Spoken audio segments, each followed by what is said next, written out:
Yun, magandang araw po sa inyo lahat. Welcome po sa Makapili TV. Ito po si Franz Castro po ay gumagawa na naman po ng ingay. Sabi niya, meron daw pong pulis na nagpaputok po ng baril malapit po sa kanyang sasakyan. So, hindi lang po natin sigurado kung totoo po yung kanyang sinasabi kasi kung sa kanya kasi manggagaling yung ganong klaseng paratang, alam naman po natin na itong mga congressman na to, especially siya, alam naman natin galit po ito sa mga government troops po dahil nga sinasabi nga nila na ito sympathizer nga po ng NPA. Ngayon, sa insidente pong yun, bakit tila wala naman pong lumabas sa mainstream media or even sa mga social media na may nangyaring ganong klaseng event na tungkol sa sinasabi niyang pamamaril daw po ng isang pulis.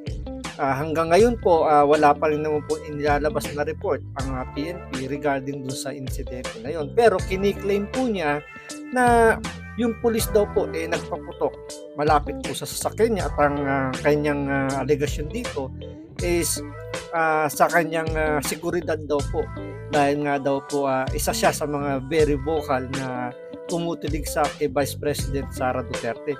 So panoorin po natin itong kanyang kwento kung ito ba ay makatotohanan o publicity lang dahil alam naman natin na ito ay tumatakbo bilang senador.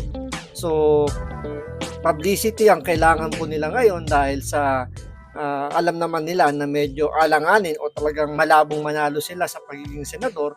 Kaya lahat ng kailangang publicity kailangan nila. So panoorin po natin itong kanyang kwento kung ito ba ay makatotohanan. Pero siyempre bago ang lahat, kung hindi ka pa nakasubscribe sa Makapili TV, baka pwede naman po pakipindot po muna yung subscribe button. At the same time, palike na rin po ng video, wala naman pong bayad. Pindot na. So ito, panoorin po natin itong kanyang kwento kung ito ba ay makatotohanan. May personal and collective privilege dahil may kinalaman po sa aking seguridad. So, kagabi po, Mr. Chair, mga bandang 11 o'clock o 11 p.m., nasaksi po tayo doon sa isang insidente na pagpaputok ng baril ng pulis. So, binabagtas po namin, ewan ko pa lang po kung main road ito ng BGC, meron pong pulis sa harap namin, police car, at merong dumaan na naka-motorbike sa harap namin hanggang sa lumabas po yung police, Mr. Chair. Doon sa mobile car po. Lumabas po yung dalawang police at hinabol po yung naka-motorbike at yung pong naka-motorbike ay dumaan sa harap namin hanggang doon pumunta sa likod. At nagulat po ako, Mr. Chair, pinaputukan ng isang police yung naka-motorbike. So, hindi namin alam kung anong insidente ito, ano ba itong mga naka-motorbike na ito. Talagang natakot po ako, Mr. Chair, at kinihila na lang po ako ng aking mga kasamahan at pinadapa, at pinayuko, pinadapa. Natakot po ako, Mr. Chair, dahil bakit po nagkakaroon ng ganitong insidente na sa gitna ng traffic, Mr. Chair, ay nagpapaputok ang pulis. So tingin ko po ay hindi tama ito dahil sa gitna po ito ng mga sibilyan at traffic po ito at marami pong sasakyan. Doon muna tayo sa unang kwento niya na sinasabi niya na meron daw huminto sa harapan niya na isang police car dahil may dumaan doon na nakamotor or motorbike kung ano man yun. Bigla raw pinaputukan ng pulis sa gitna daw po ng traffic. So doon pa lang medyo medyo duda tayo. Unang-una, sigurado tayo wala pong pulis na magpapaputok ng baril sa ganung klaseng lugar kung saan traffic. At the same time, alam naman po natin ang mga pulis natin ngayon medyo may takot po ngayon dahil sa alam nila na wala silang makukuhang suporta once na sila itungupad sa kanilang tungkulin at sila nakadisgrasya.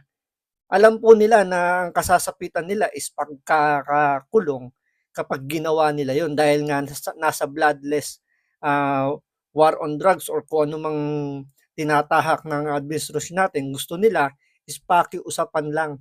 So never na never pong bubunot ang pulis ng baril at magpapaputok doon sa sinasabi yung naka-motorbike sa ganung klaseng insidente na traffic. Sa palagay ko at sigurado po ako na hindi po magpapaputok ang pulis sa ganung klaseng lugar. At the same time, imposible naman na ni isang ah, tao doon sa traffic na yon eh nakakuha ng video, 'di ba? Sa panahon ngayon, napaka-imposible na wala man lang makukuhang kahit isang footage ng video na nangyaring ganong insidente. Hindi nga 'to nabalita. Kung kagabi pa ito nangyari, bakit ngayon niya lang sinabi? Ngayon niya lang ini-report. Bakit hindi niya ini-report right there and then? 'Di ba? After that incident, dapat ini-report na kaagad niya, kinausap na kaagad yung pulis, sabi niya nandoon eh, 'di ba? Nakita niya siguro yung kung ano yung plaka ng sasakyan, body number ng sasakyan.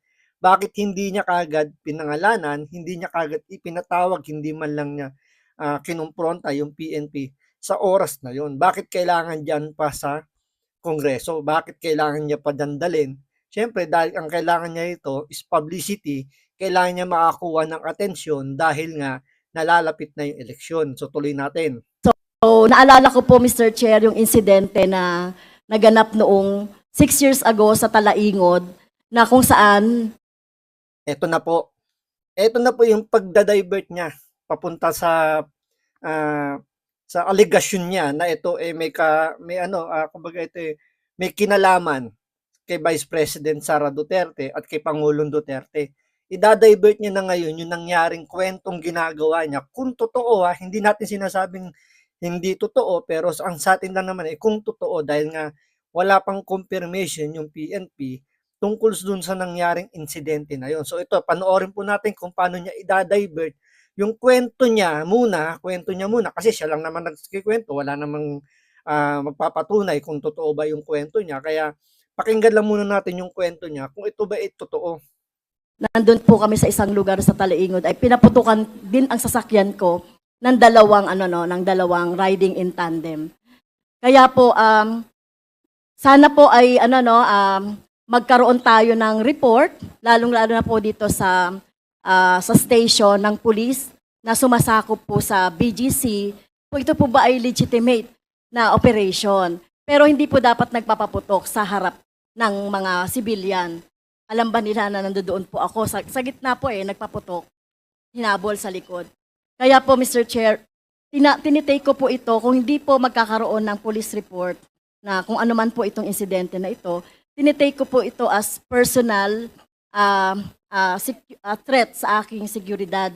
Dahil alam niyo naman po, Mr. Chair, di ba, minsan na po akong pinagbantaan ng dating presidente Duterte at sa araw-araw na pagsasalita din ng Vice President Sara Duterte ay ako ay sinisingle out. Tingnan niyo yung pag-divert niya, no? Dahil daw sa insidente ngayon, nalalagay na raw kumbaga naging ano daw ng threat sa buhay niya dahil sa ginawa daw ni Pangulong Duterte. Unang-una, hindi pa nga confirm kung totoo yung kwento niya. Tsaka ito pa, parang gusto niya yung pulis gumawa na kaagad ng report tungkol sa kwentong sinasabi niya.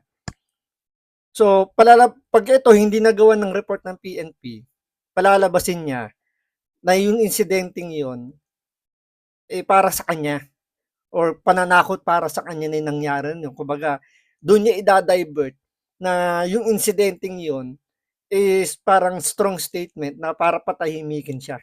Dahil nga sa mga sinabi ni Pangulong Duterte, yung threat na sinasabi niya, na sinampahan niya ng kaso ng death threat si Pangulong Duterte, pero dinismiss po ng korte. Ngayon, sinasabi naman niya dahil sa pangbabatikos niya kay Vice President Sara Duterte. So doon niya nililigaw yung kwento niya, which is hindi pa nga natin sigurado kung totoo o hindi. Kasi nga, kung totoo man, bakit hindi siya nag-report, hindi siya nag-file ng police report noong time na yon? Kasi imposible namang hindi, sabi niya, traffic. So ibig sabihin, nakahinto lang yung police mobile or car na yon sa harapan nila. So imposibleng hindi mo makita kung anong plaka, ano itsura ng sasakyan. After the incident, imposible namang hindi mo pwedeng kausapin yung police para kumprontahin bakit ganun yung nangyari, bakit kailangan mo pang ipagpabukas. 'Di ba? Yun lang naman yung pinakapunto rito eh. gumagawa siya ng eksena ngayon na hindi nga natin alam kung ito ay totoo o hindi. So, aantayin pa natin ngayon kung ano yung magiging statement dito ng PNP, kung totoong may nangyaring ganong insidente o ito ay gawa-gawa lamang ni Franz Castro para lang mapag-usapan siya at madiin lalo yung mga Duterte dahil alam niya na pwedeng sakyan yung issue na yan dahil very vocal talaga siya sa paninira sa mga Duterte. So, yan po yung aabangan natin kung ang PNP ba ay maglalabas po ng statement kung totoo o hindi yung sinasabi niyang yung pamamaril daw ng pulis na yon sa isang biker, may tuturing bang pananakot para sa buhay niya. So, antayin natin yan. So, maraming salamat sa panonood. Ingat po kayo lagi. God bless.